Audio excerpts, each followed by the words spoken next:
against me, right? And the other is something called neuroticism.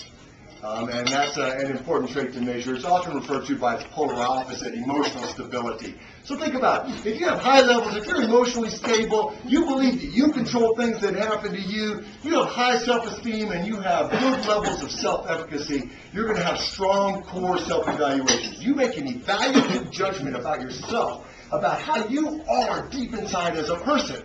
Well, that has a very strong relationship with aspects of subjective well-being, in particular in this study with university satisfaction. And so what I did was I measured a host of other variables, and I found that of all the variables that I measured, the strongest predictor was between core self-evaluations and university satisfaction. We cannot change core self-evaluations. Personality traits can change a little bit over time, but they gravitate greatly in the early years, and then they kind of hone in on a natural trait level. We all have different levels of these traits. Now, it kind of gets locked into stone at about the age of 30, so for many of you, there's still hope. If you're an old codger like me, you're stuck with what you got, okay? But these personality traits, we can't largely change, and especially not in the mere 4 years that we have them at the university, or 5 or 6, like most of the students think, right? And so what this indicates is that all of these machinations and manipulations that universities are going through to make it a more pleasant learning experience for the students doesn't really amount to a hill of beans. I mean, we now have a whole cadre of course advisors over there who will literally pick your classes for you and give you feedback on your selection and plan out your whole life in academia. When I was a college student, they give you a catalog and a course checklist. They say, see you at commencement. Right? And that worked just fine for most of us, didn't it? Now we have these children who have grown up being told constantly that they are the greatest things in sliced bread. And we're here to help you, and you're important, and your future is important to us. And now we hold their hands through every aspect of their life, which also gives rise to the concept of a helicopter parent. Has anyone ever heard that term? Yeah, it's a particularly insidious sort of phenomenon. And we have parents who call up the department office and say, I want to talk to somebody about the grade my student got in their class. Yeah. Or there are parents who actually pick their students' classes for them. There are parents who have called up the registrar and said on freshman orientation day, my son is sick today. Can I go to orientation for them? Yeah. And I see them walking around campus in the middle of the semester with their parents. And once or twice I've even mumbled under my breath, must be bring your mommy to school day. Yeah, I would have never been caught dead on campus with my mommy. And you know, imagine that would be the ultimate sin. You lose all coolness, right? I never had a lot of coolness, but I would lose it all if I had that, right? And so these helicopter parents have not given the young people of today the ability and the skills it takes to make decisions on their own. They pick their courses for them. They let them move back into the house when they graduate. What? When I left, my parents said, good luck with life, right? You graduate and you move on, you get a job, you do something else, but you don't come back home. And so now the super nest egg that many of these young people have has given them a decided disadvantage. And this manifests itself in classroom behavior when they come to me and say, when I give them an assignment like, write me an essay about blah, blah, blah. Oh, well, how big of a font? How many words? How many sources? What are the page margins? Single space, double space, or space and a half? And they freak out. And I said, just write me an essay. Oh, well, I don't know what to do. Where do I start? Should I start on Google? It's like, holy crap. Your parents have done very little to prepare you for this. And so it's been a few years since I've taught an undergraduate class. And I used to have to go in and tell them the very first day, you know, my biggest task is not going to be teaching you anything about management.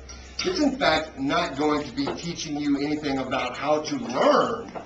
It's going to be undoing to you what your parents have done to you. And some of them kind of get the message and they pick up their game. So the question now is, what can we do once these people meet the workplace? And their parents call you and say, oh, John can't show up to work today as an engineer. He's ill. And it happens. I have friends who are business owners. Their parents call in sick for them. So what can we do about that? The big problem is this, is that there are 77 million baby boomers who are about to retire. Guess what? There are 80 million millennials. Yeah, now I hope they have very successful careers because my Social Security check is this. I want them to be successful. But the question is this, what do we do when they enter the workplace and we need to coddle them even more? And in fact, many companies have now created what they call praise teams.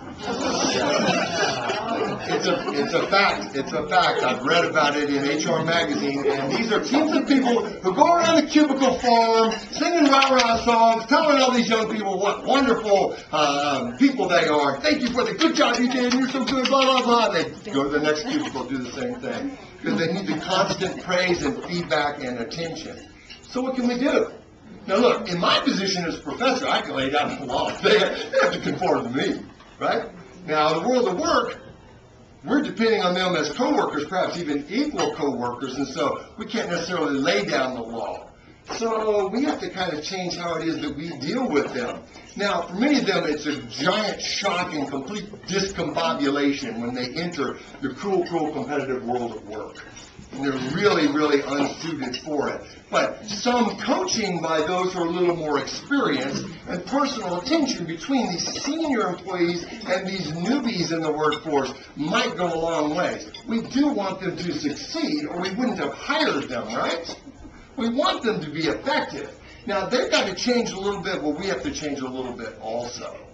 And that's a really tough task, especially if you're from my generation and you have no concept of coddling and that sort of a thing. So I tell my students all the time, I try to weave these little mantras in. I tell them, self-reliance is a primary virtue.